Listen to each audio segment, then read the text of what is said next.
Let's go for the actual score. Europa Natural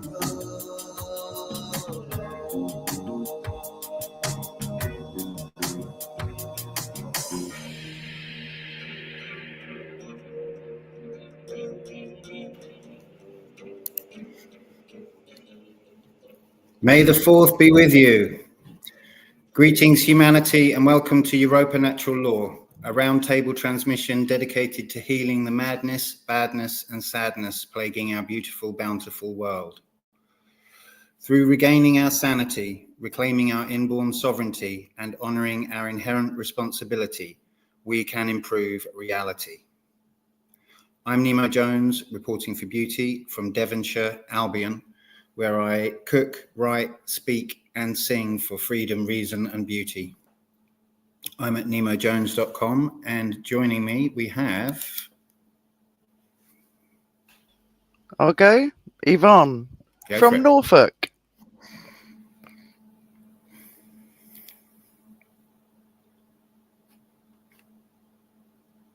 And? And? I see some others here. Yeah, this is Anne-Marie and me, Oscar from Denmark. Hello. Hello. Bonjour. From France, where I've been doing the Transcendence over here, and yeah, definitely resonate with what Nemo brings to the table. Cooking beforehand and, bringing it with, conscious hands, these are magical things right here. So use them wisely, my friends.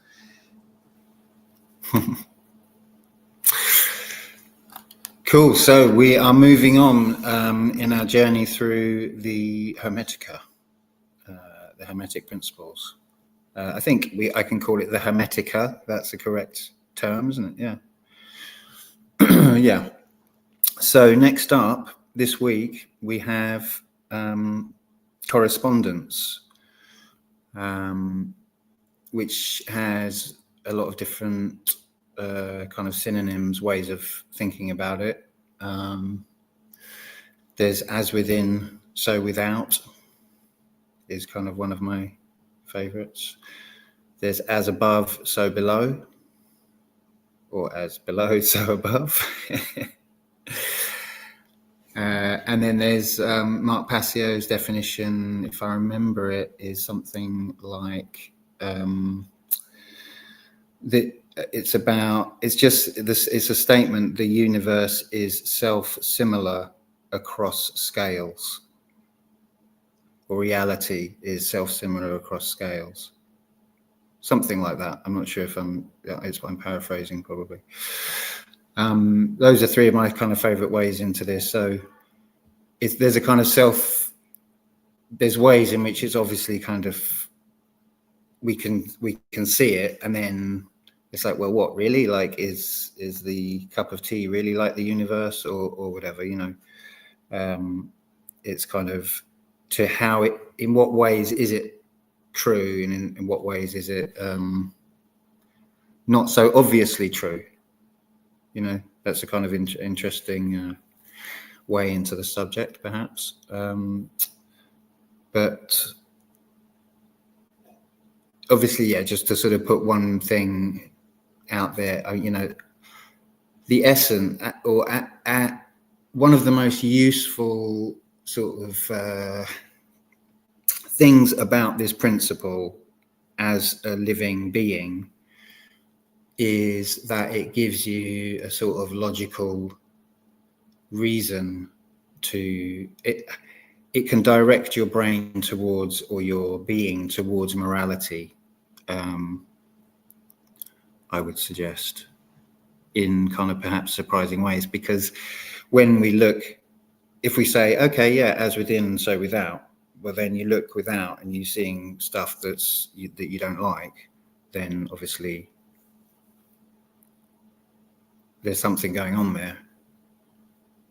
What is going on there? That's like I think that is perhaps not very well phrased question, but it's like, but I think it's an important question. Like, what is this disconnection between who I think I am and who I seem to actually be? You know, and as is evident in not just the way I experience myself when others perceive me, but also in the way that this world and universe is actually reflecting something of me that I don't seem to like and don't really want to acknowledge is me.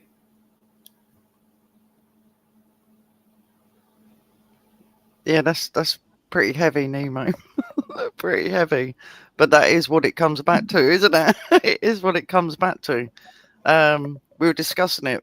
Well, I was bringing it up before we came on the chat.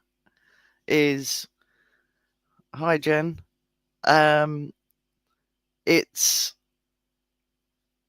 I've been watching videos about this particular one, Correspondence, and all the other laws, and I can see people like taking this on, that you somehow create your own reality, but also at the same time, what I don't see many people speaking about is that it's not just me in this reality. There's like billions of people on this planet. So that has to be taken surely into consideration.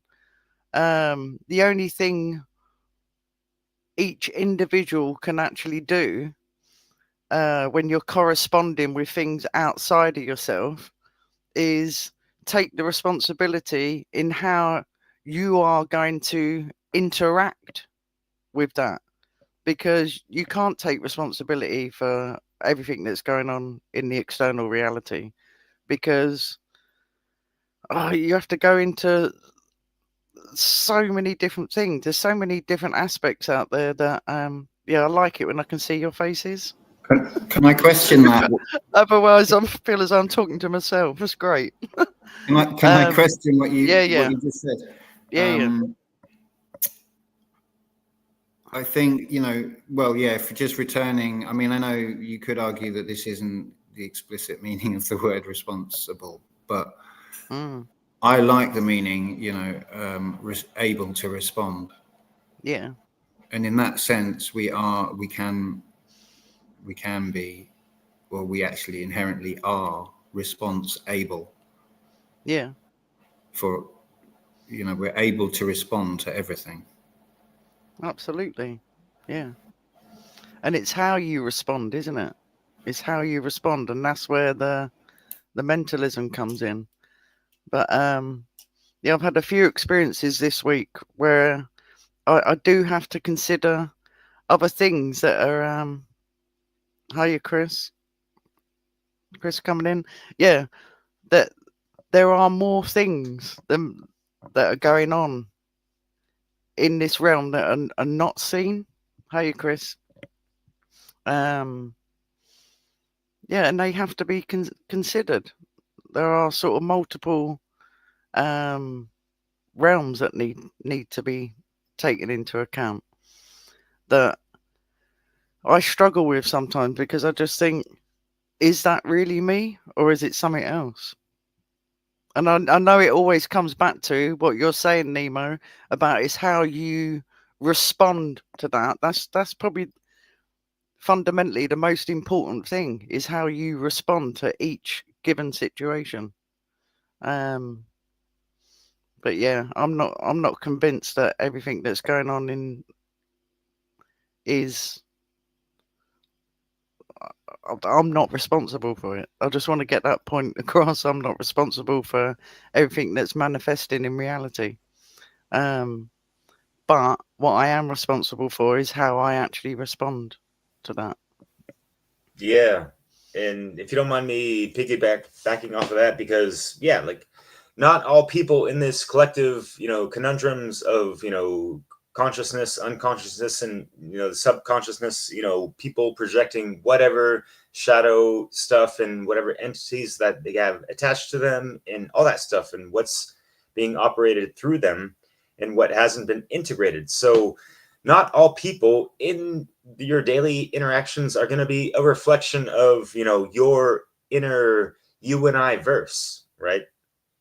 So yeah, as above, so below, as the universe, so the soul. So think about breaking down that word of universe, you and I verse.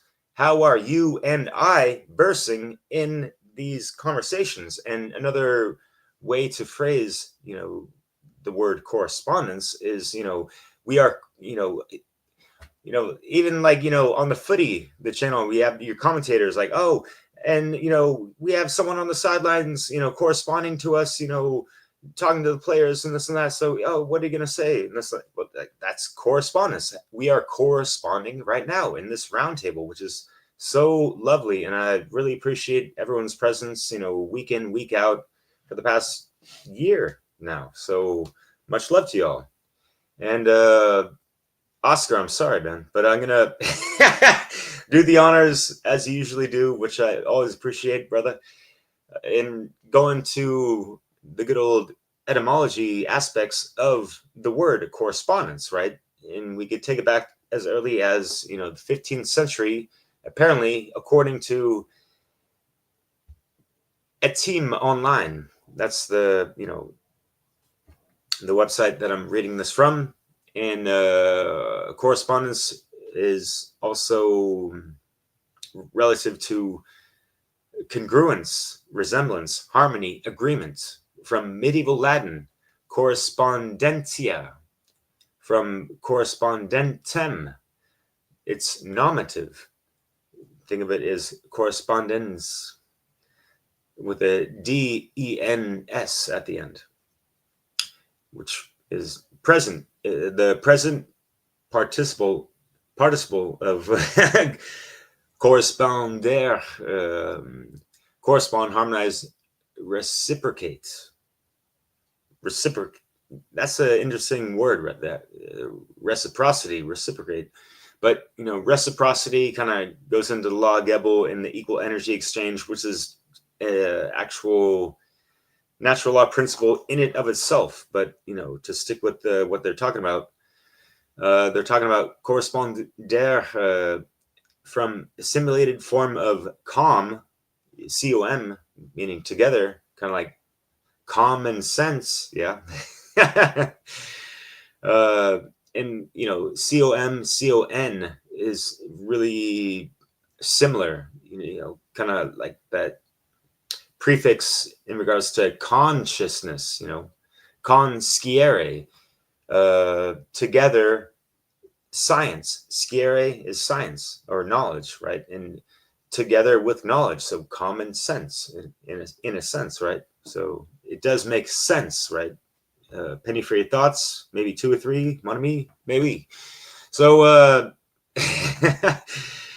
respond to answer, correspondence. They're adding the word respond to it, respond, correspond, think about those things, right? To answer, you're responding to something.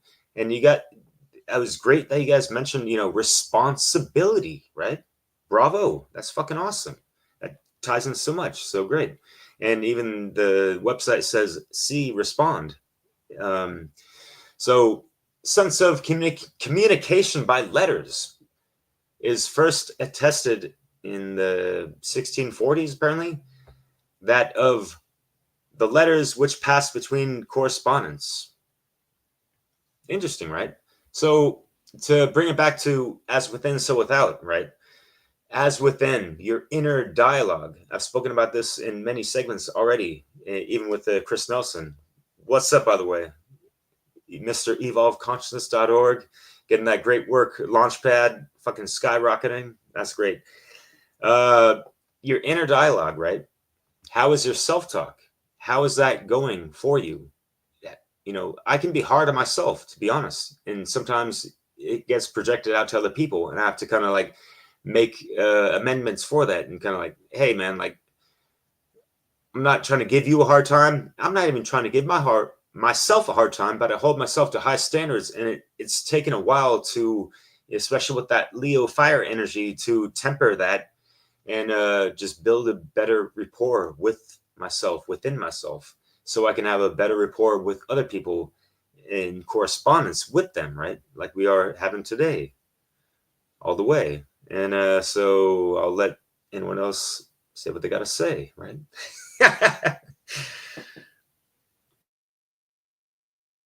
I can shoot some stuff out.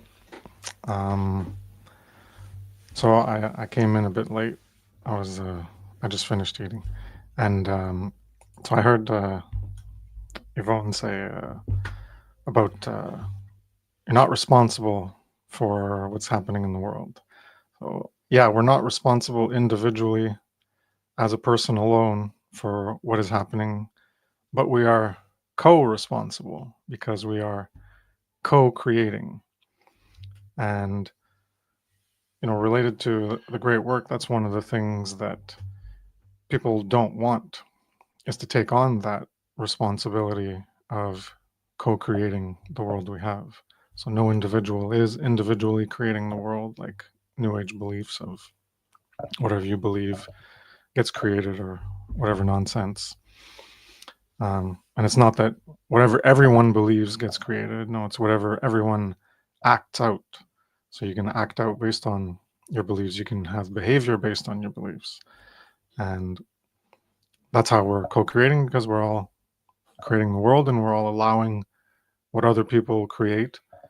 And if we're going to, first of all, you have to recognize that there is evil and there is enslavement, there is immorality.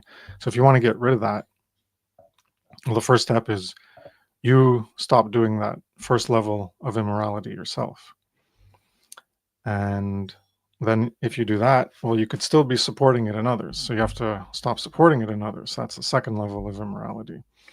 And once you do that, then you're like really living in the first level of morality, where you're not directly creating it yourself and you're not directly supporting it, but that's not the end, because you could be indirectly supporting it. So I've gone into this in my science, Natural Law of the Science of Morality, Part 4, Morality, to explain it more in depth. But what the next level of that basic morality is the higher morality, and that is to do the great work. And that's when you take on that responsibility of your part in that co-creation aspect, and your part in that influencing change in our co-creation of how all our behaviors create the human world that we've created. When you take on that responsibility, well, then you're trying to influence others to engage in that process that you've already done. As I mentioned, stop engaging in the lower level morality, the higher level morality, which is like the first level, and then the secondary level is stop supporting others. That's the lesser immoral aspect of you not doing it yourself, but you're supporting it in others. And even then, there's the indirect pathway, which can only be alleviated by doing the great work, because we're all in the system, we're all partaking in the system. There's the taxes and everything, you can't get away from it. So you're not going to change the world yourself.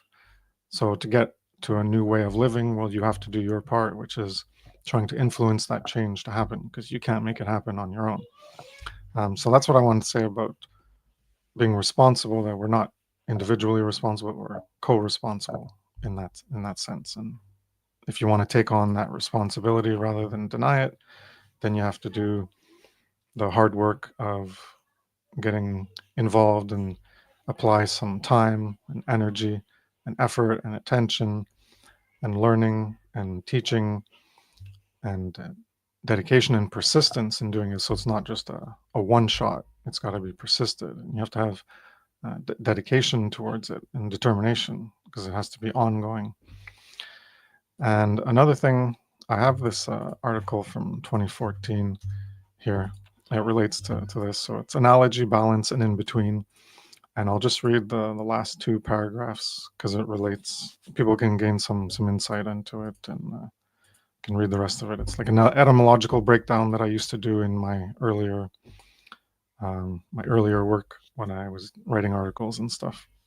So I'm not going to go into the etymology. That's like at the beginning, and then if you look at all the etymology, then when I'm talking here about these two paragraphs, can make a lot more sense. So it might make less sense since you don't have the etymological breakdown.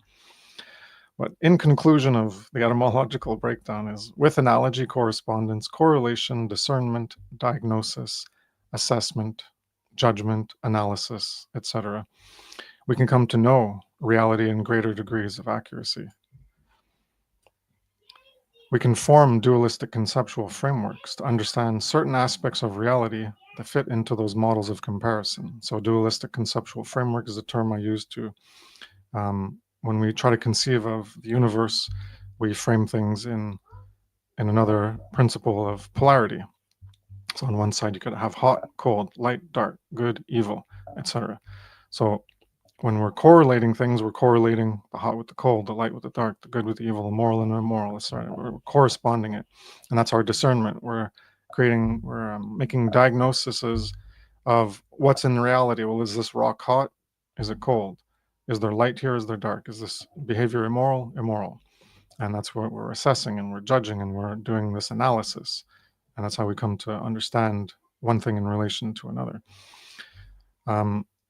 These are some words to help us perceive, conceive, understand, and navigate reality. Correspond, correlate, refer, etc. all had to do with carrying back after receiving.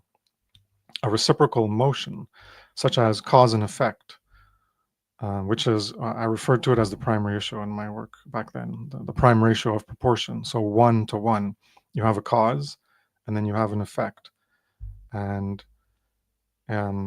related to karma, which I've been talking about lately in my live streams on every Wednesday at 9 p.m. Eastern Time. If someone does an immorality, an injustice, and there's no karma that's created by a free will agent to send back a payback for the debt, to teach them that what they're doing is wrong and here's the consequence for doing that wrong, then you don't have that ratio. You have something created and you're missing the reciprocity, the balance. So that balance is, the negative is created, it's in the moral negative, and then the balance of return, the reciprocity, is a moral negative. So that's the self-defense principle being applied. I'll continue here. So for each cause, there is an effect. Cause is related to effect. The recognition of this universal concept is corresponded in different parts of reality to confirm its existence, as some aspects of reality are analogous to other aspects. Cause and effect corresponds to each other in the relational view of a dualistic conceptual framework, and they are inseparable pairs as well, representing one aspect in parts of rhythm and motion along a scale. So there I dropped another principle there, the rhythm. So in that root of, like, because when you think of correspondence, a synonym is correlate. And in correlate, the word correlate, you're on the camera there. Sorry. Yeah, in the correlate, there's it comes back to carry and bear, and if you know that word, that has roots in fair, in ferrying things away. So like a ferry, and even iron. Well, the fire in French is fire, and so a ferry. That's Lucifer. Lucifer is the light bearer, associated with Venus, or it could be the dark or the light side of bearing the dark light, or bearing the true light. And I just wanted to mention that when you look at these words, there's that aspect of carrying and bearing, so you can return things. So when you, in the moral aspect, when immorality is done, and the balance, you have to correspond it back, because you have to carry it back, together, and you're carrying something back. That's the respond, or the relate part. And so carry back, bear back, bring back. And correspondence is not the same for relational understanding as it is for literal composition. Okay, I don't remember what I'm talking there, but let's just keep going with it. Literal composition is to try to compose Oh, okay. So literal composition, where people think that, balance, this new age nonsense of you got to balance the good and evil. Everything, you got to balance everything. So everything you have to do, you can't be polarized to one side. You got to balance it all. So it's a very myopic, literal interpretation where you tries to unite good and evil, and then everything's good if you just ignore the evil and ignore the negative and then just unite it. So it's this very ignorant view of what balance actually is. Balance related to morality is to bring things back to that balance point of the good, of the moral, of the right, and not let it remain in the negative side. So you got to bring it back. Once it goes to that imbalance point, you bring it back. It's not to merge them together and believe in some kumbaya bullshit of just let it all be, ignore it, and just it's all doesn't matter. This other concept of well, everything's energy, man. It doesn't matter. It's all energy, so it doesn't matter. Forget about it. It doesn't matter what we do to other people or other animals. Everything's just energy. The animals are just plants. Everything's just energy. It's all the same. Just this nonsense, this very flawed, irrational thinking that people go into because, oh, here's a loophole that I can use as to justify my behavior, to just continue being irresponsible, to not take on that responsibility and just continue to ignore it. So I guess I'll just stop there. I don't know how long I've been talking, so that's good. Yeah, I really like that, Chris. I like that you used the word bearing. So yeah, that makes sense to me now. Like the difference between the way what I've been watching on YouTube this last week, it comes across as so new agey. It's like I'm sitting there going, no, hold on a minute. And when you bring it back to the response. So basically, Chris, what you're saying is, let me get this right, because I really feel what you're saying. So what's going on in the external world, you're saying like an injustice or an immoral behavior, and that's in front of you in the outside world, you have to act morally back, because otherwise you're bearing that, aren't you? You're bearing the immorality of the world. So you have to sort of kind of see it for what it is. And if you ignore the immorality of the world, then you're going to get a very hunchback, aren't you? So you have to in action balance it out with a moral action. That's what you're saying, isn't it, Chris? Yeah, and I have another article on that bearing. I forget what it's called. It has bearing in the title, but bearing it has to do with responsibility. I go into another etymological breakdown of bearing good and evil. I think it relates to that. But if you search on my site, it'll. No, I like that. And that's really what you're helpful. saying, just quickly, has to do with this. Yeah, the one. Yeah, it's a bit chaos here. There were people from the city visiting my partner, and so the kids are a bit loud, but they're leaving right now, so maybe that's why it's louder. And the last thing I wanted to mention was the whole phrase of ignorance is bliss. Why is ignorance bliss? Well, because you don't see reality as it is, and you don't have that weight on your shoulders of the truth being a burden, because with that truth and the cognizance of it, being aware of it, engaging in that force of love, you expand your awareness and you bring in what's going on in the world. So that's the beauty and the horror, the light and the dark, the good and the evil within ourselves and externally. Once you have that, well, ignorance is bliss and knowledge is a burden. Knowledge is it's a burden. It can be painful, because then you have that knowledge, so then what are you going to do with it? And so either you do something with it, such as the great work to try to end the evil, or you let it remain, and then you're just ignorant of doing anything about it. Yeah, very, very helpful, that, Chris. Thank you.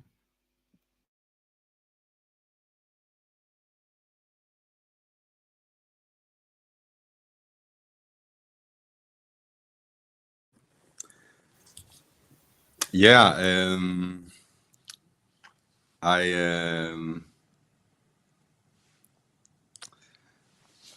I thought about the the thing you said in the beginning, Nemo, about the how understanding the principle of correspondence can lead the student to understand morality better,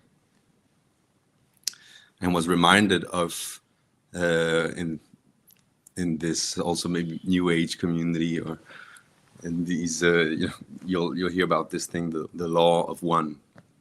And the law of one basically states that all is one. And that also reminded me of a Buddhist concept called Indra's net. And I actually sharing an image of that. I don't know if you can bring that up, Nemo. It's basically a spider web with lots of droplets of water, like dew droplets. And in each droplet, the reflection of the whole, you can see the whole spider web. You can see all the droplets in one of these droplets. And that kind of speaks to this thing that all is one, everything is connected. And I'll, in a minute, I'll get to how that connects to morality. But the point being is that if you see how the all is in all, that there's information about the whole, the macrocosmos in the microcosmos, you can see that everything is fractal, and there's this self-similarity. Or you can also see in this image that there's like this branching or dendritic pattern, like a tree at the edges, right? So you have this pattern, and this pattern is basically why you can call the universe holographic, because in one small puzzle piece you'll have, again, information about the whole tapestry. And how does that relate to morality? Well, the thing is that there's two things to it. One thing is that we're all connected. Every being is connected, and you're not, as was mentioned earlier, living in your own subjective reality. You're living in a shared and a co-created experience, and therefore our actions do influence the experience of others. And I mean, that's pretty self-explanatory. It's not like a big revelation, right? But it is quite deep. And even though this principle is very simple in it, that it's not really trying to convey something to you that should really be that mind-blowing, it actually is mind-blowing once you realize that this means that the suffering of your neighbor, the suffering of the stranger, does actually affect you. And as long as someone is suffering, everyone is basically suffering. So the slavery of one being does have an effect on all the other beings, and they're not really free they're not living in this shared co-created experience of freedom if one being is not free. Of course, one individual can really do a lot to free themselves, both mentally and physically and spiritually, and actually be that pillar or be that positive example. So it's not to say that, oh, you know, you have to forget about yourself. Of course, that's the way to go, right? It's to show people, like, you don't need to be a slave, like be that sovereign being. Anyways, I'm ranting a bit. The other way is also that there's this knowledge of others, this understanding that you come to by studying your own psychology, by studying yourself. So because all is in all, then by learning about yourself, learning about your own psyche, learning about your own rights, learning about yourself, then you do learn about the world. And it's like that writing or that scripture on the by the oracle at the temple of Apollo or of Delphi in Greece, that says something along these lines, which is that you who are seeking the depths of the universe, you should look within your own self, because with the knowledge of your own self comes the knowledge of the gods. And if you're not looking if you're not looking within, what answers do you think you'll find in the world? Inside of you is like the treasure of all treasures. And I'm paraphrasing, so I'm not really nailing it accurately, but it's something along these lines. So that's one point I wanted to bring out, was this, which is also connected, I think, with Indra's net, this principle of everything being connected, everything being one, and that there's this mirroring happening, that we all have the all within us. And it's a simple thing, but you see how deep it is, right? And maybe Nemo can speak a bit to, because I know you're all into to Buddhism. Maybe you can speak a bit about this thing, IndrasNet, if you know anything about it, or I don't know if someone has anything to say in that regard.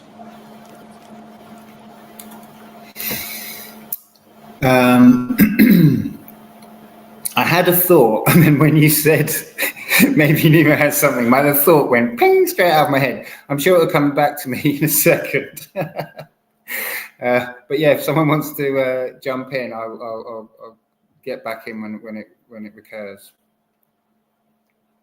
Well, yeah, and Maria, love to hear what you got to say. So, Actually, I don't feel like I have so much to say. Like, I asked Oscar before turning on the video call, like, what do you mean by correspondence and stuff, or what should that mean? Because I'm not nerding as much as he is. That's not true. Okay, but in other things, maybe I'm nerding a little bit more.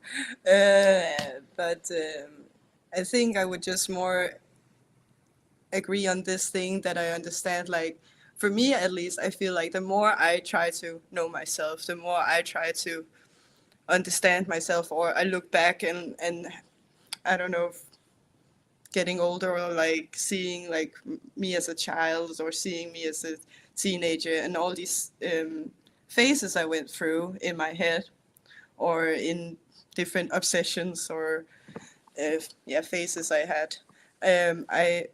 By looking at them and understanding them, and not fearing them in some way, or like leaving them behind and being like, I'm just gonna create a whole new persona.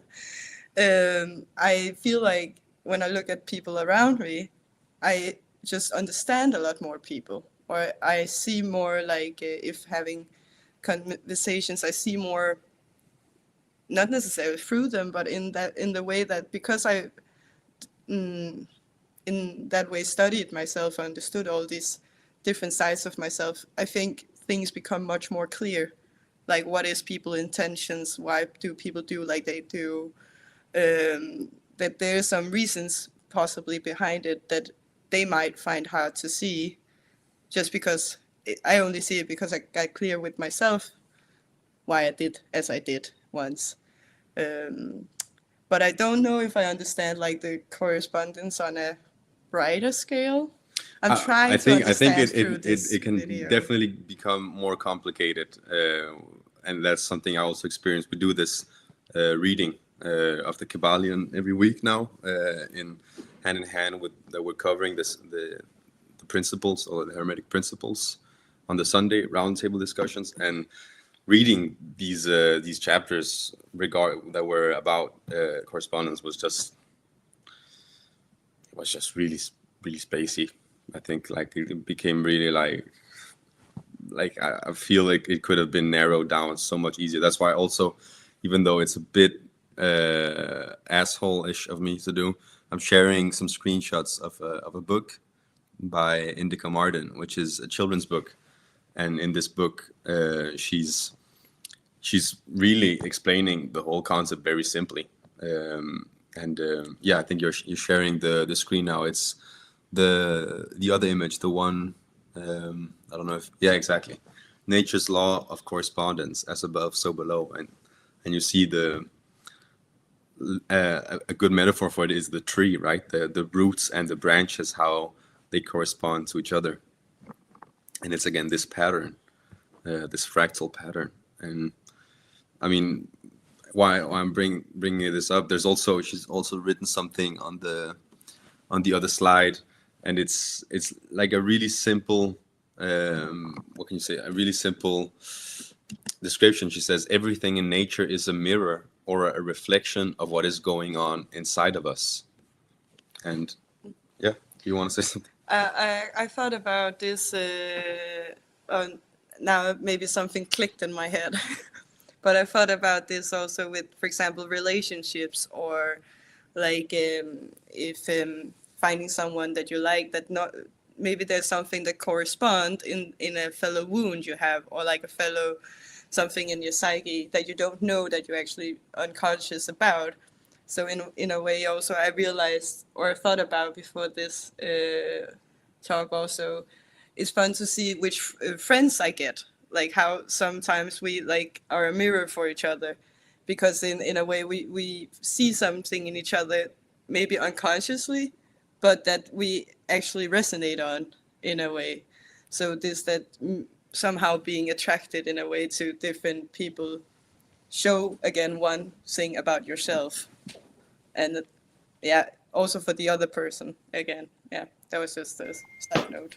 Sounds like a cool conscious correspondence. Yeah, sure. Nemo, back to you, or Yvonne, I guess.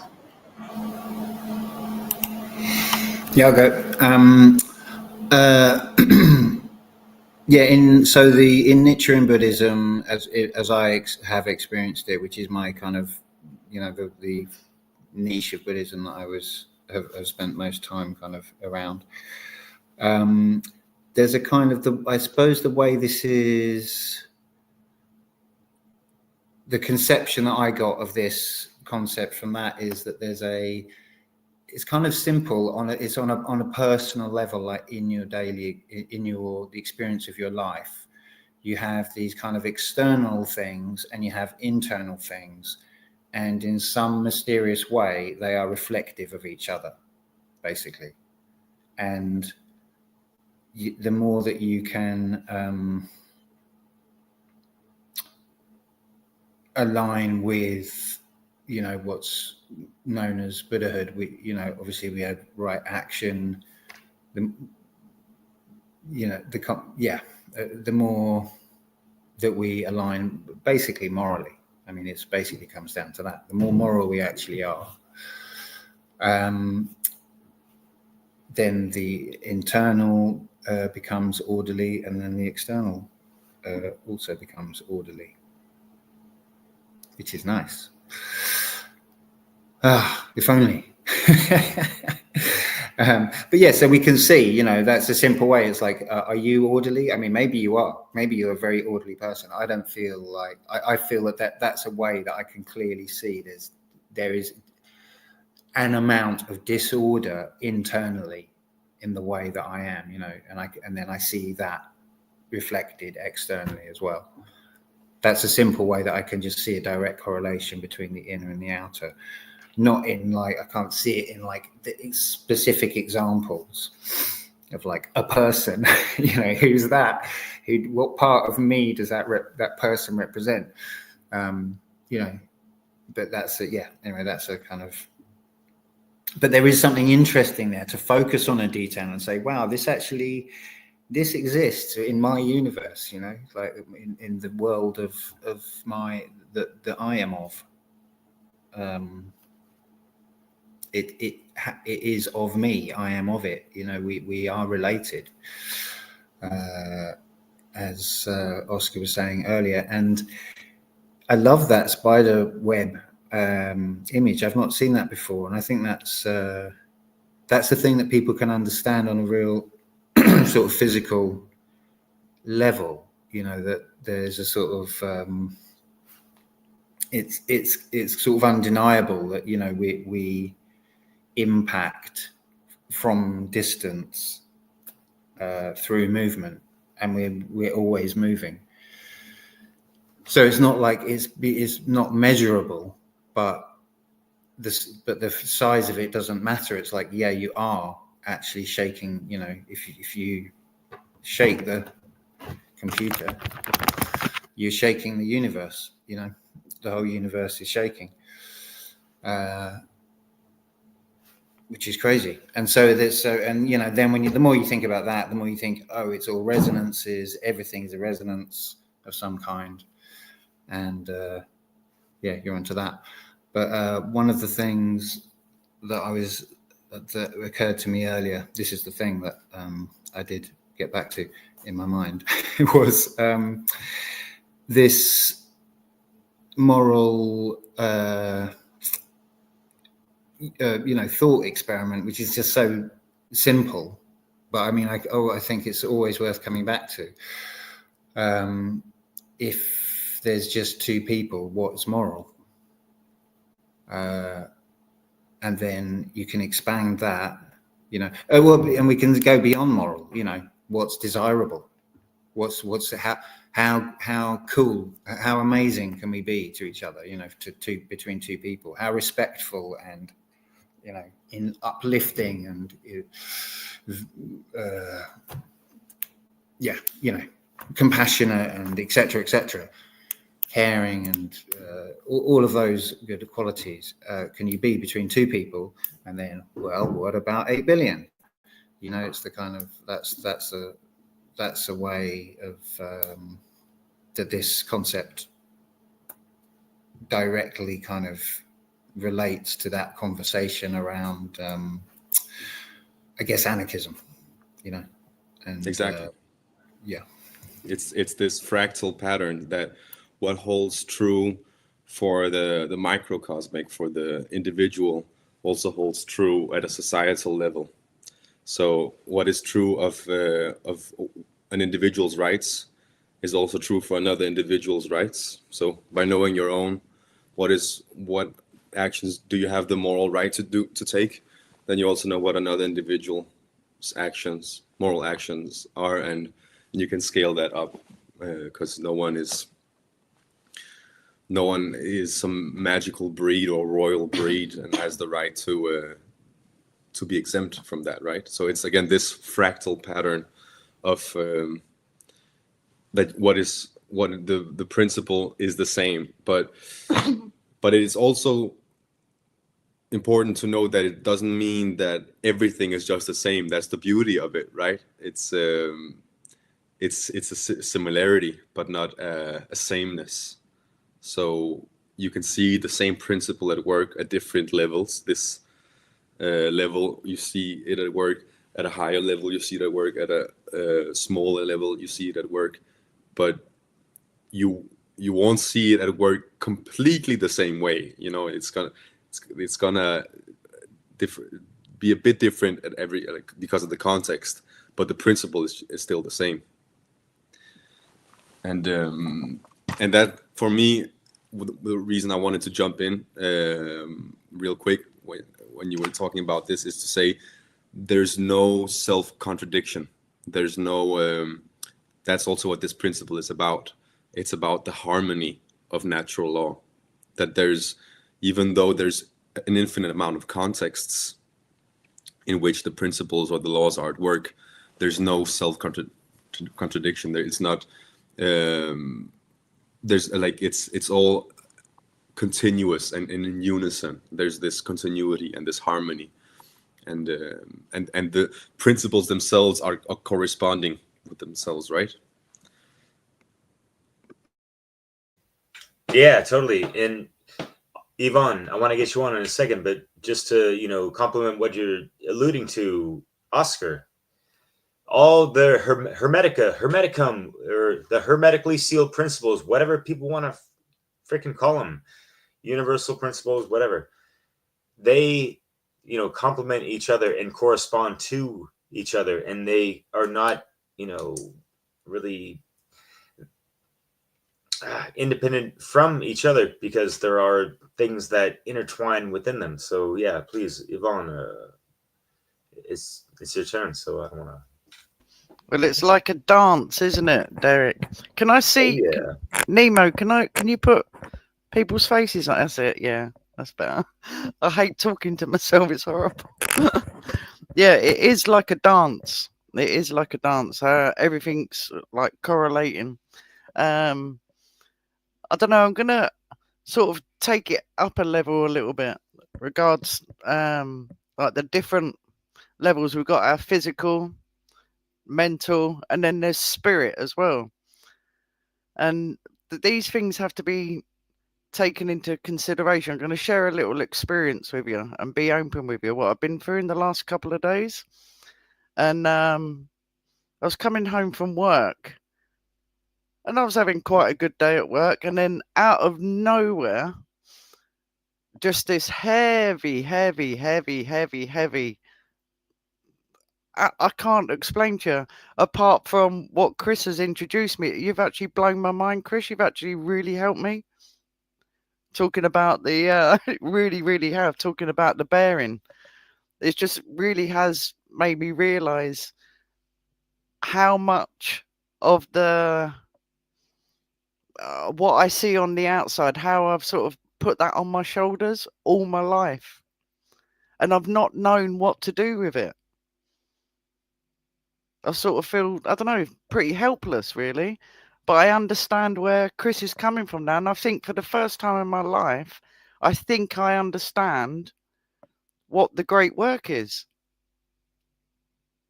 Like, I've been on this path for so long, and I've done Mark's course, and I've spoken, correlated with you guys.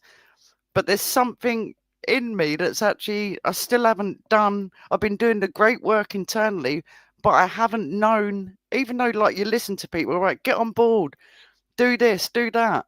I've still gone, there's been something missing in me. And it has been that.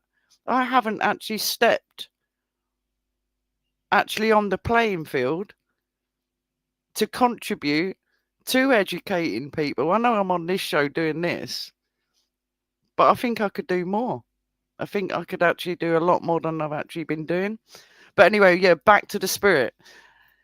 This heavy feeling, I was just like, fuck, like, where is this coming from? It's almost like I can't take anymore. Like the burden, I suppose you bring it back to, like the Lord of the Rings, like you're carrying the ring around with you.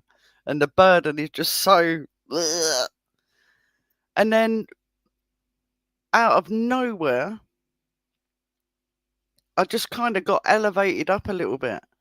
And I heard my ancestors screaming at me, keep going, keep going. And I was like, what? And then I actually managed to swap places with them. And I put myself in my ancestors' position, and I started seeing my children's children. And then it was like a role reversal, and I went, God, if I saw the future generations in the state that I'm in, what would I do? I'll be going, get up, keep going, keep going. And I feel that's why I'm so thankful to you, KRIS, because you've just given me the key. I ain't saying no more. You've given me the key. You really have. Thank you so much. Well, glad to help. Check out that article. You can read that one. And I posted the Bearing Good and Evil one. Has to do with compassion and empathy. Yeah. Probably gain something valuable from that one as well. So yeah, I just wanted to point out that. So when we're looking at correspondence, and you go within yourself, that lovely picture that you put up, Oscar, that to me, it does, thank you. It does speak the truth. That is how everything is connected. But when I first look at that picture, I go, for fuck's sake, that's not what I'm seeing. I'm not seeing the lovely little Buddha with the thing. I'm seeing like fucking people blocking the sun. I'm seeing this, I'm seeing that. And that's what in reality I am perceiving. That's what I'm like corresponding with. And it's like what I went through yesterday. I suppose you would call it another episode of Dark Night of the Soul, I suppose. Do you get what I mean? And it's in reality, I just want to say that it's not all hunky-dory out there, and it's on all these other levels. There is a war going on. There is a war going on, and it's not. This is why I don't like the New Age stuff, because it can make people, I don't know, a bit confused, a bit bad or whatever, that they're not actually manifesting that sort of lovely little Buddha thing.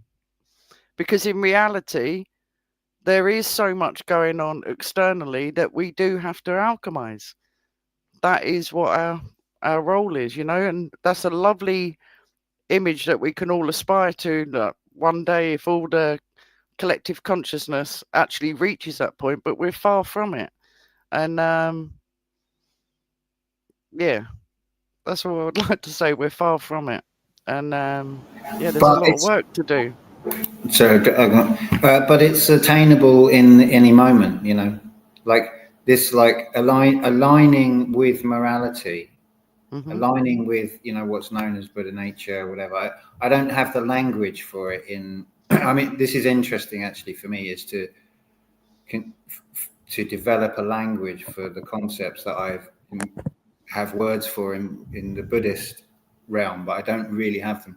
Like Buddha nature, is a concept that there isn't, and I was thinking, someone was talking earlier, and I was thinking about when you're acting within within your rights, you're acting in alignment with evolution, then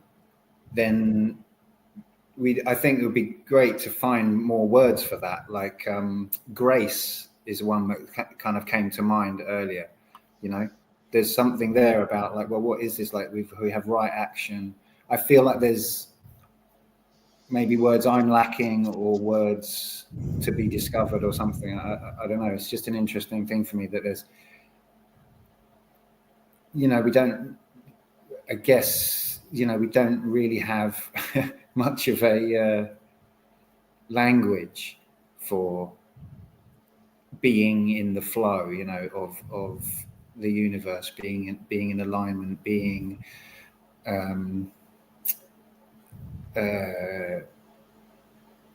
with God, Yeah. It's a transitory thing for me. Like, I don't think I'd be here. I've experienced to a certain degree, Nemo, that kind of blissful state, but it is transitory, because there's a lot going on. I suppose you have to bring in the concept of shamanism as well, because there's I think I'm going through a lot at the minute. I'm going to shut up, but I seem to be alchemizing a lot at the minute. I think that's what the problem is.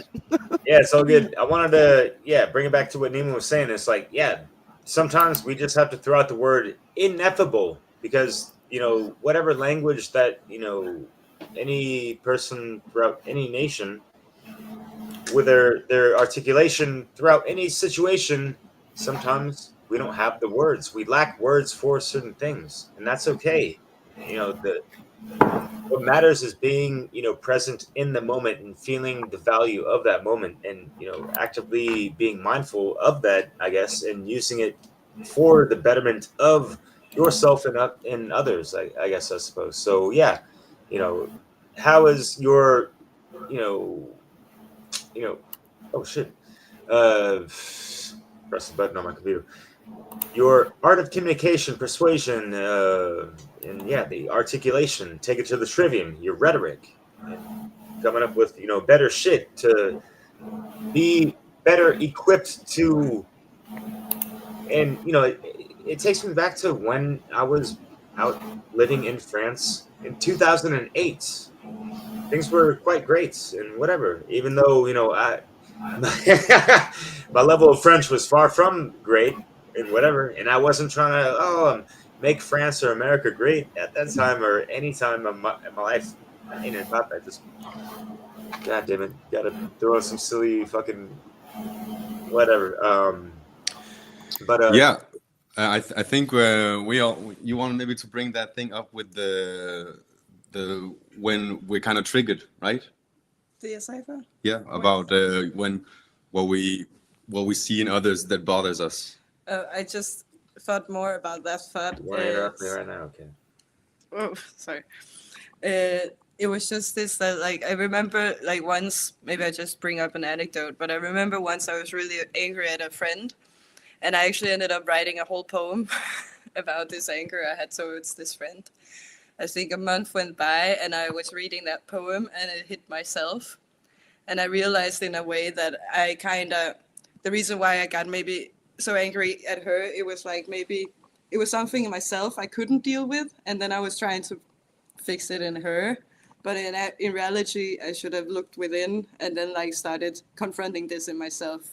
But it was very interesting writing this poem with the anger towards someone else because of the anger that was in this poem, it really hit me hard when I was reading it myself. Yeah.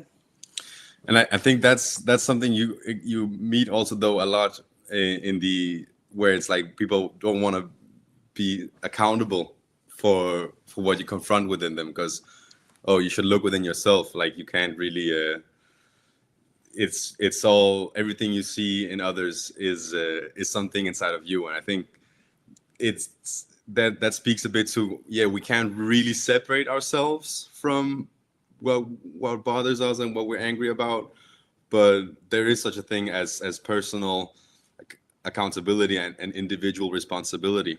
And that's something we were speaking about earlier in the roundtable discussion.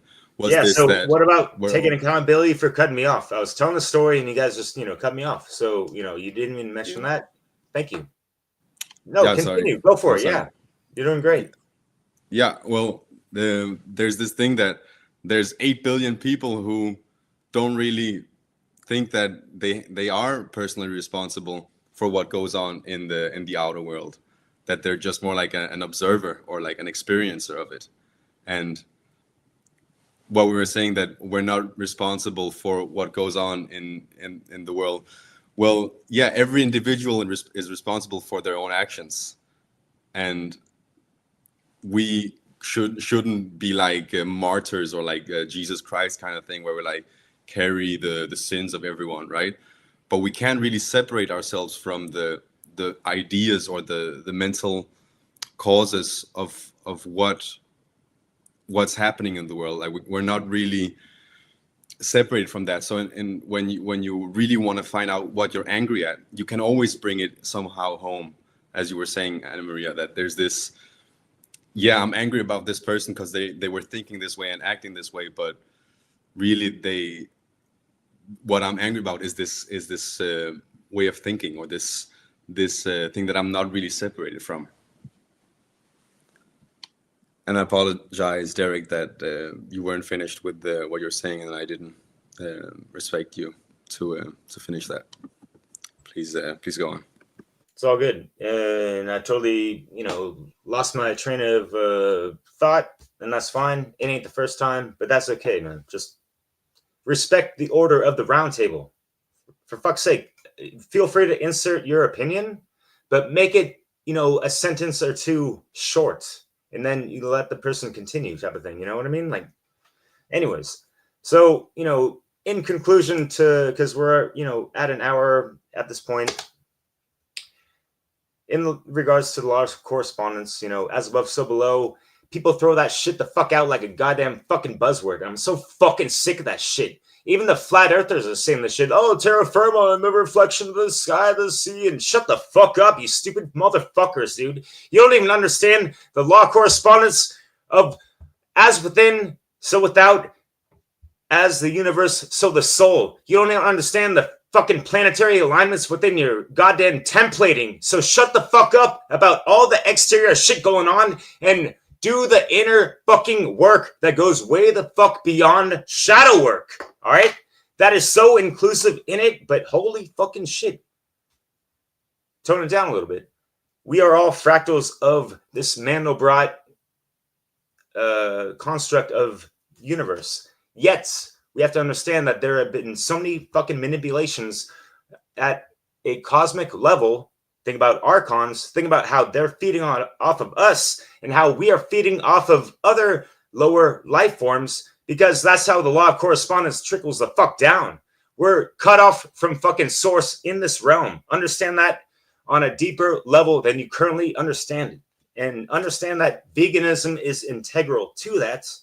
And I understand that not everyone is at that level, and that's okay. I'm not trying to give anyone a hard time in regards to anyone not being vegan or whatever the fuck, right? So think about our DNA construct. There's a Klipothian overlay that is cutting off our true, we're all one type of essence to source in this 3D realm. And so that's why we're not fully conscious and aware and activated on more than 2-strand DNA. And that's why I always have to fucking caveat this whole thing. Like, we're not just a collective consciousness, it's more of a collective unconsciousness, unfortunately, because people still do not remember who the fuck they actually are. And going back to what Yvonne said and what Oscar was talking about, and I appreciate y'all. I'm not trying to give you a hard time, brother. Don't worry about it, man. No hard feelings. But yes, what were our ancestors doing and trying to,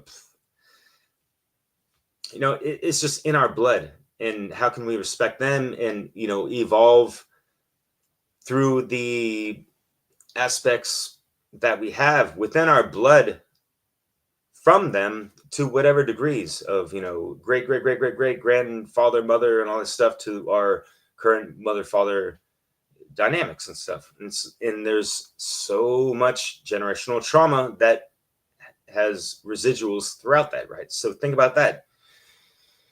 And I say that to give a broad overlay of just the whole society, the macrocosmic level of the whole populace, 8 billion people and plus, having different degrees of these generational traumas that they've incurred over throughout their, in this, incarnation, whatever. That's at the microcosmic level. And then, we're all the collective, which is the macro. So how can we, as KRIS likes to say, I'm sorry for my language. I hope your kid wasn't listening to my shit. But check out KRIS Nelson's series of The Law of Freedom, because he gets into this deeply and in detail in regards to how, we need numbers. There's an aggregate involved and stuff. There's a mathematical equation to this. So we have to take it on an individual level. And that's why we do these videos, to just try to teach and share our experiences and what we've learned to help others. We don't have all the fucking answers. We're not doing all the actions to make all this freedom happen. It doesn't happen like that. We need more fucking numbers. And so what we're doing here, spending our free time to do, is transmitting the micro to the macro. We're all in this, small round table, broadcasting it into the ether net. And that's all. I'm going to pass it on to KRIS after that. KRIS, did you want to respond? Well, okay. So I'll just say it's 10 past. So yeah, we'll sort of go like last round sort of thing. But did you want to respond to the comment about good and evil? Sure. So they were Jen Harry confused about how do polarities correlate. Some say one cannot exist without the other. Without evil, we wouldn't know good. Balance polarity, but evil is imbalance and good is balance. ? Correspondence. So duality, oneness, confused. How does good and evil correlate? So if you look to understand this, you know, the 7 Hermetic principles are interrelated, and when you're talking about correspondence, one thing can relate to another, and in that aspect, you're talking about, you can bring in duality in that, and that's what polarity is. Because when you're talking about a polarity, is they're polar opposites. So in the concept of polarity, you have polar opposites. So if you look at a pole, just envision a pole or a staff or anything, you know, like a broom staff or whatever. Well, you have a pole, so it's something that's long, and there's one end and there's the other end, and one end is opposite of the other end, hence they're opposites. They are polar opposites. But in that pole, it's still one thing, but there's 2 ways that you can look at it.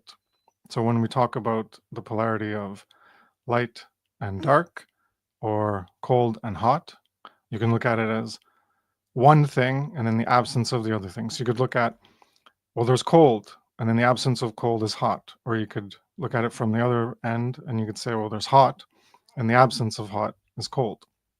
And you can do that with good and evil. You can do that with light and dark. And usually you can look at it, that's 2 perspectives of how to look at it.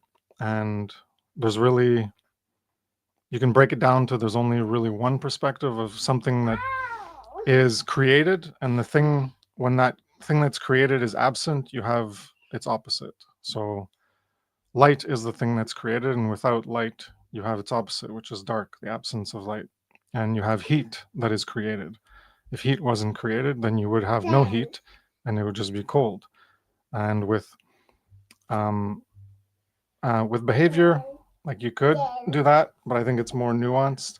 But absent getting into that, I'll try to keep it more brief. That in that pole, we have the pole of good and evil on that same pole. So you're just looking at it as, you could look at it as well, good and evil has to do with behavior. So maybe it's behavior, and one end of the spectrum is good, the other end of the spectrum is evil. I don't know if it would apply to say that the whole pole is like evil, and then the absence is good, or the whole pole is good and the absence is evil. But the way I explain morality is the pole would be like behavior, and then you have different degrees on that behavior is towards the good or towards the evil. So we could look at it that way. But either way, if you're talking about a polarity, absent of this analogy with a pole to try to visualize it, it's things that are opposites. It's a duality. So you do not need one to have the other, because you could just have a pole of good, and if there's no evil present, there's still that pole of good. The only thing that you must have is the possibility for both. So you could have just pure darkness and have the possibility of light, or pure light and the possibility of darkness. And the same with good and evil is, you could have just good, but there's always the possibility for evil, because that's at the other end of the pole, is that that comparison, that thing that you're comparing against, that is in contrast to it. Because if you don't have that contrast, then you don't have the polarity, you don't have the duality, you don't have the opposite. All you have is that one thing. So everything in the universe, I think, can be viewed expressed in terms of a polarity. Otherwise, we wouldn't even know it's there, because to know it's there, you have to compare it to its absence. So if, energy, you could say, well, energy is everywhere. Yeah, but we can't measure it everywhere. We measure it in certain instances, like say electricity or friction or whatever. So or radiation, like heat, and that's hence the absence of heat. There's less heat, and then it's colder. And so there's, the point I'm trying to get is that you don't have to have evil to have good. It's only there in a conceptual way. To know that there is good present, then you have to know that what evil would be as a definitional parameter, to know that what you're looking at is good. Otherwise, if it was just good everywhere and there was no evil possible, then we wouldn't even be talking about good and evil. You want to go up? All right. They wouldn't even be talking about good and evil because there wouldn't even be that perceptual capacity to differentiate between good and evil. So it's not that the negative side is necessary for the positive side. It's only necessary as a possibility for existence and to conceptualize about it in order to even perceive that it's there. Otherwise, if it was just there, then it would just be there and you wouldn't even know that it's there because you wouldn't even have a way to compare against it, which there could be many things still in the universe that are that way and we're just ignorant of it. Yeah, I guess I'll end it there.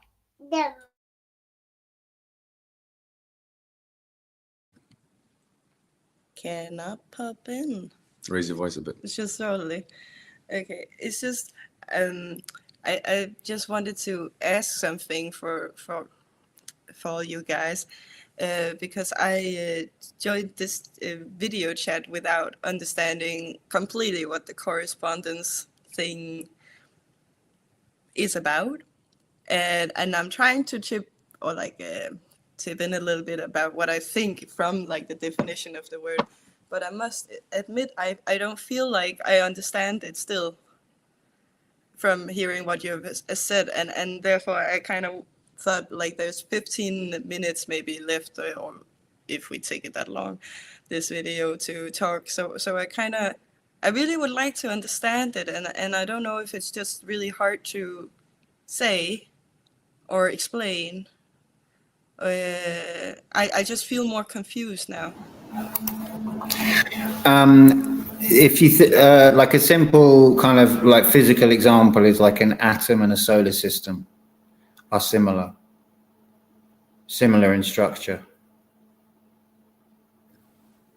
But the thing is, okay, it's similar in structure, but then what?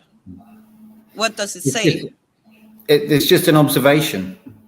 Like there's no reason really. There's kind of, it's like, oh look, that's how it is. And then the way that you interpret it is like, as I was saying in a more practical way earlier, the way that I understand to interpret it is, or a way of like putting it to use, is just to have a sort of ongoing dialogue of like, oh, this is what's coming towards me from the outside, and this is what I'm doing internally for myself, or putting out into the world, or even just doing internally. What's the dialogue? There's some kind of correlation between those, based on this principle. So like, what is that? And just kind of getting into a dialogue with that.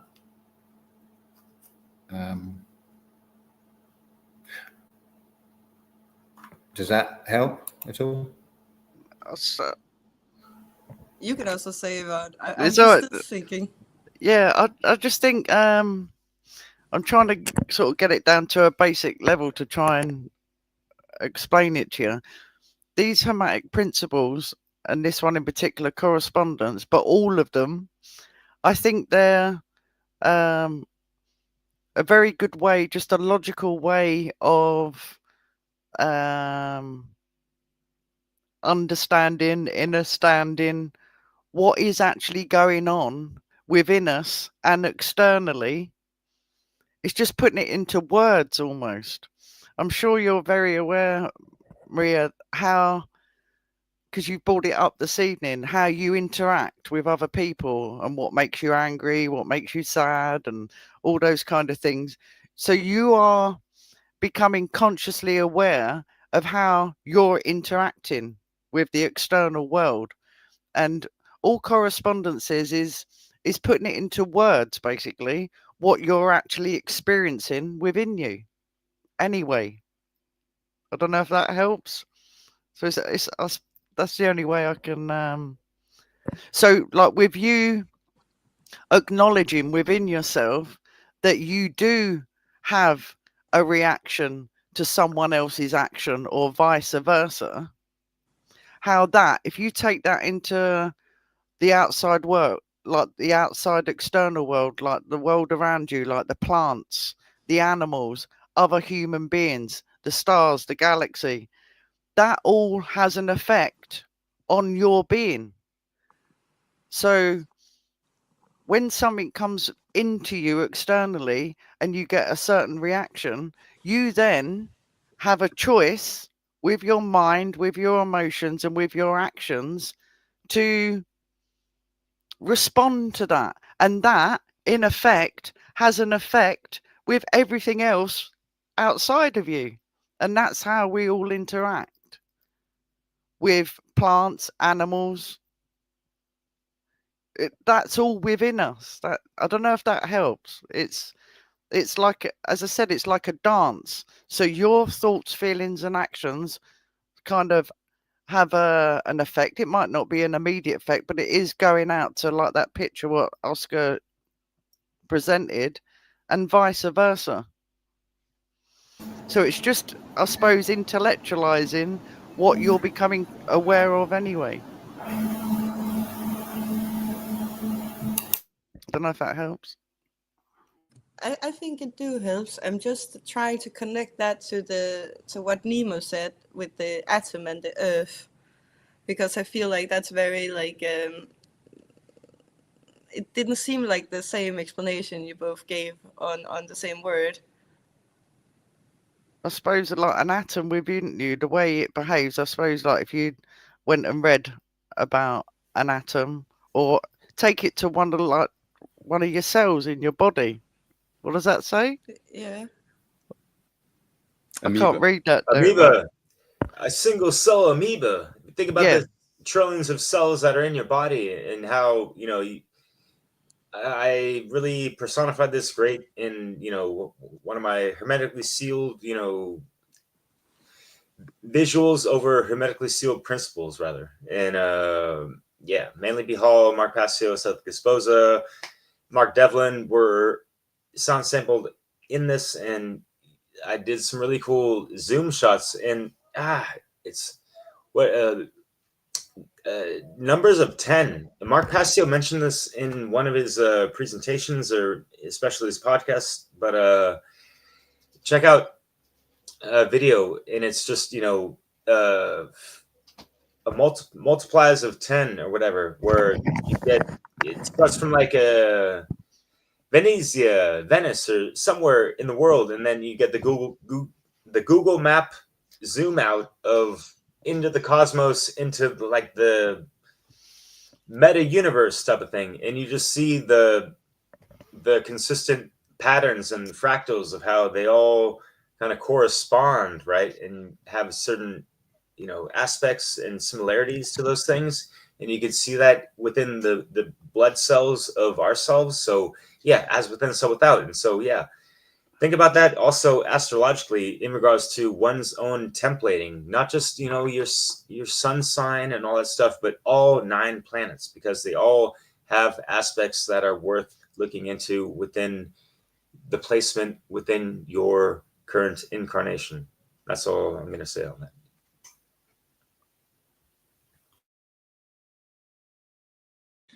I ever see that first. I wanted to say thank you all for answering. I hope it was not too much too. I kind of wanted to like just get it in some way. Maybe it's also, I realized at some point you're all native in English speaking, or like, no, I don't know if you say native, but yeah, you're all English speaking. So maybe it's just for me a little confusing, or for a weird, yeah, Danish. So maybe that could be a thing. Yeah, fair enough. Yeah, honestly, we always appreciate folks, you know, speaking in, you know, their non-native language to come on this platform, especially. So yeah, for sure. Oscar, what's good, brother? I wanted to share some quotes that I think really also kind of touch upon this. And first, I'd like to mention this guy Krishnamurti, however you say his name, Jiddu Krishnamurti. He really does speak a lot in his books and talks. He speaks a lot about the correspondence principle, which is how also the comment by Ali before, she wrote something like, what did she? Let me see here if I can find it. Something that was, and in a bigger sense, the macro condition of slavery reflects an inner state of mental and moral ignorance in people's minds.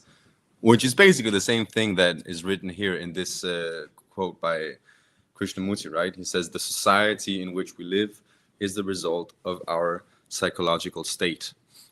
And I feel like maybe that's something that could clarify also a bit, or like simplify what this principle means, is that there is a relationship between a societal level and an individual level. So what's happening sociologically is a reflection of what's happening psychologically in each individual, right?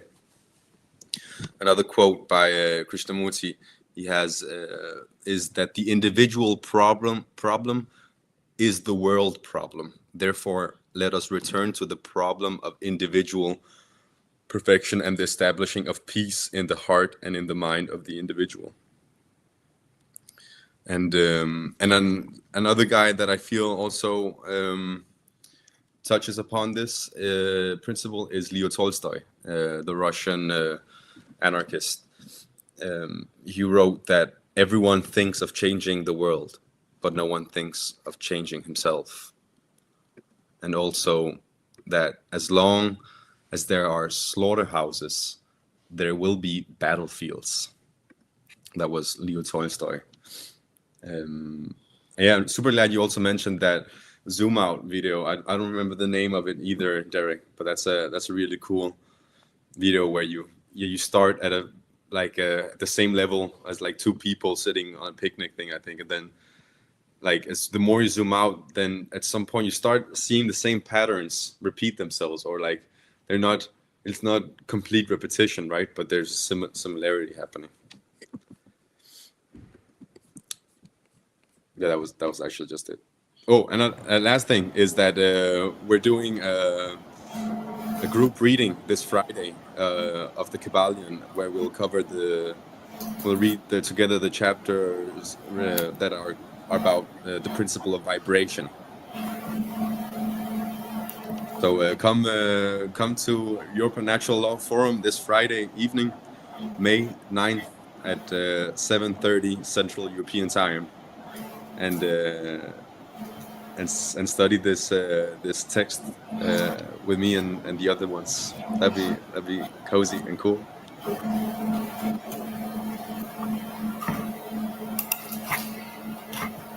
Cool. Any last thoughts before I finish up?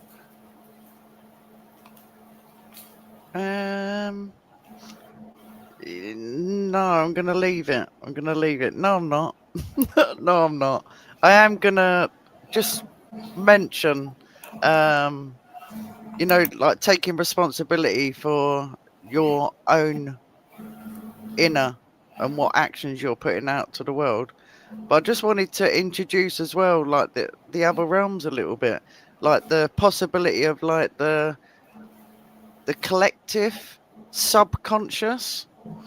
I find personally these subjects are worth considering. Maybe when we've finished all the Hermetic principles, because if we take the word the subconscious, it means that we're not, as a collective, maybe conscious of certain things, and I do sort of dwell in the realm of the subconscious quite a bit, and I feel as though that's what I would like to contribute later on, is what is actually going on and bringing forward what is in the collective subconscious. And I think what's really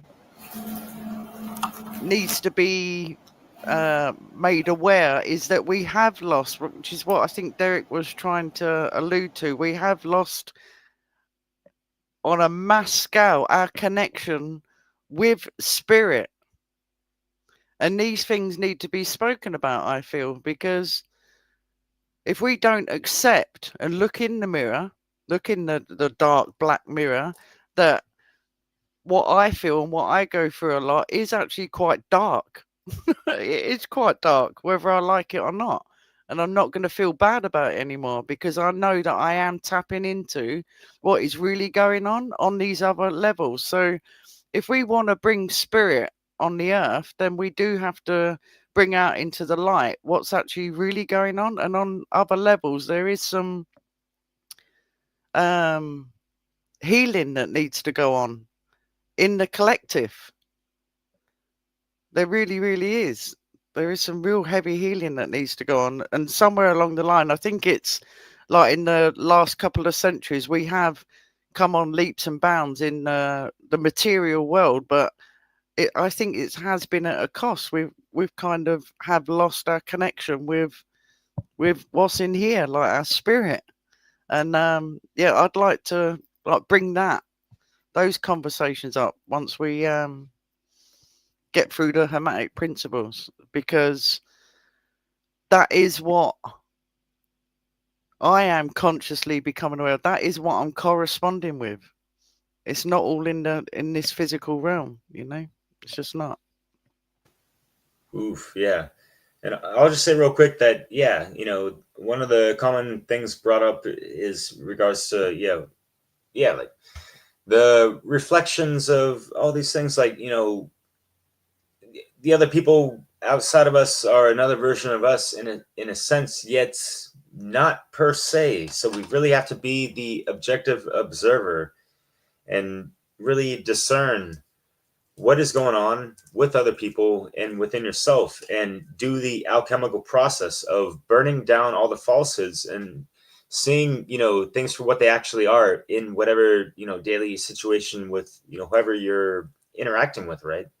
So was that an actual reflection of myself and all that stuff, or not? Because it's not all cut and dry, black and white, as some of this new age crap, you know, alludes to sometimes. So be wary of some of those traps when on these, you know, kind of like rites of initiation, getting more deeper into these principles and hermetic spiritual laws and such. So yeah. And I'll say it on public. I'm sorry for blowing up a little bit. You know, I get fired up about stuff. I had some stuff on my mind I wanted to bring up, and I kind of like channel that energy towards the archonic aspects.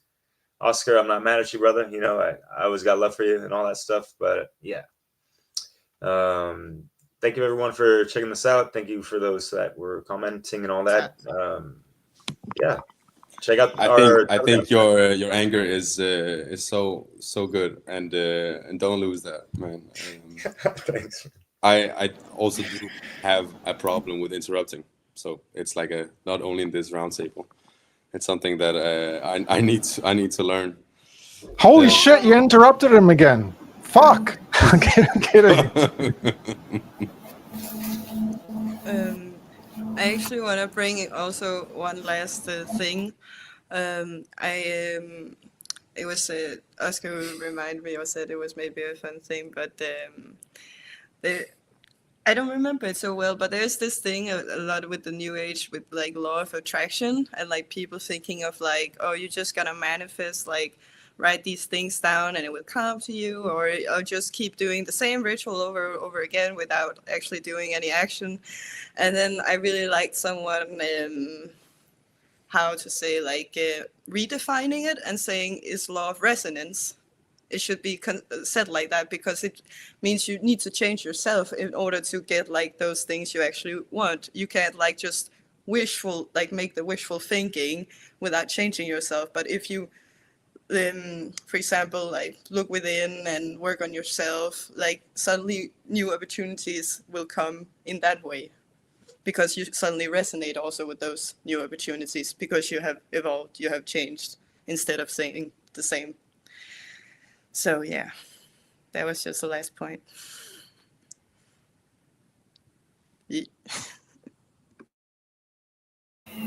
Yeah, so you got a approval from the chat there, and there's been some great stuff in the chat.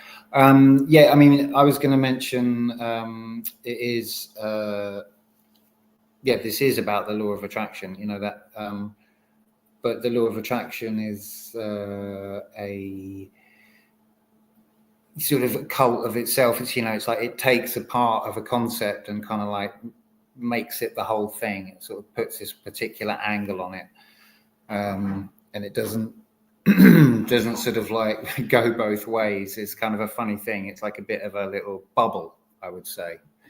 It's not that it's kind of wrong, but it kind of omits most of the picture, I would argue. The common kind of understanding of the law of attraction. And yeah, just another spiritual bypassing thing that I've heard, which is it's worth mentioning, the way sometimes these principles are misused. There's a spiritual bypassing thing, so this relates to something that Ali said in the chat about, let me just find it. So more than just a visual similarity, there is a similarity in function between, I think, meaning the inner and the outer. The voice mind is reflected in, our inner world or voice mind is reflected in the outer world. All of our relationships are mirrors. And I'll just come back to that in a minute. She carries on. And in a bigger sense, the macro condition of slavery reflects an inner state of mental and moral ignorance in people's minds, which is a great point. But I was going to say about this thing of mirrors. Relationships are mirrors. That's accurate. But there is a spiritual bypassing thing that people do, where you get pissed off with them and they say, "Oh, I'm just a mirror." I don't know if anyone's had that. Yeah, exactly. Mirror of you. Yeah. Hey. So there's funny ways that people get into these kind of little mind games. I didn't interrupt you, Derek. It's just a mirror. It's just a mirror. A mirror, baby. Dr. D Head, with his excellent icon there, has been active, and I wanted to just mention something that he said up here about the law of correspondence has lent. The law of correspondence has lent the power of extrapolation to many decades of scientists and thinkers, and basically, that's a way in which the law of correspondence is, useful to us. Because we can extrapolate. We can say, well, this being the case in this sense, we can see patterns. We can make educated guesses about how things are going to function in a different sphere, a different scale, at a different scale. So that's just another thing worth checking in. So I'm going to wrap it up there. If everyone's happy, I think this might be the longest show ever, possibly. So I'm just going to do a little announcement, which is, I'm pretty sure that I want to do a different day, not move from Sunday. I think it works being in the evening, Europa evening, then we can get people from the States and connect occasionally. And obviously Sunday was quite good for that, but it's just, just for reasons in my life, I think I need to move it. So I'm just putting it out there. I'll put a thing up on the group, and just everyone have a think about, if they have a suggestion right now, just put it in the group. And and that's the Telegram group I'm talking about, which you're welcome to join, dear viewer. And there is dialogue and stuff happening there. It's been a little bit quiet this week, but it comes and it goes. And remember to press that like button, and gently with your finger, doop, and respectfully. No, sorry. Anyway, sorry. It's been a long day. I'll stop rambling. I'll say thank you all very much for joining me, and we'll see you next time on Europa.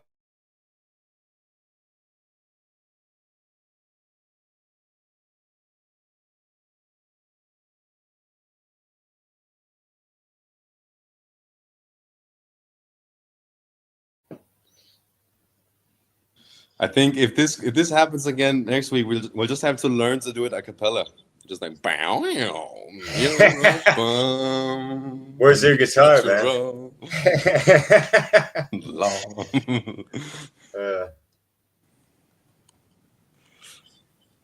But it is Nemo's song, so yeah, you can play it all day long.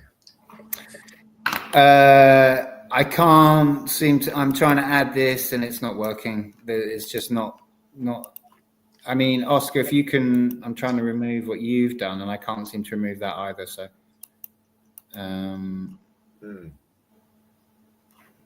try again. Oh look, Yeah, you got this. Yeah, there you go. I don't know what was happening there, but here we go. See you next time, guys. ciao. Bye.